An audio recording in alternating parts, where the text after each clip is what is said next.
What's up everyone, welcome to this video.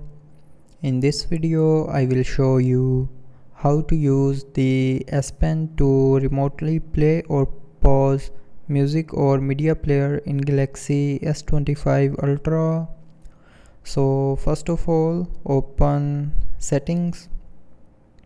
Now in settings, scroll down and here click on advanced features. Now in advanced features, click on S Pen and then click on air actions. Now turn on the air actions button on the top, and after turning on this button, scroll down and here you will see a media section. So turn on this media button, and after that you can single press the S Pen button to play or pause the music.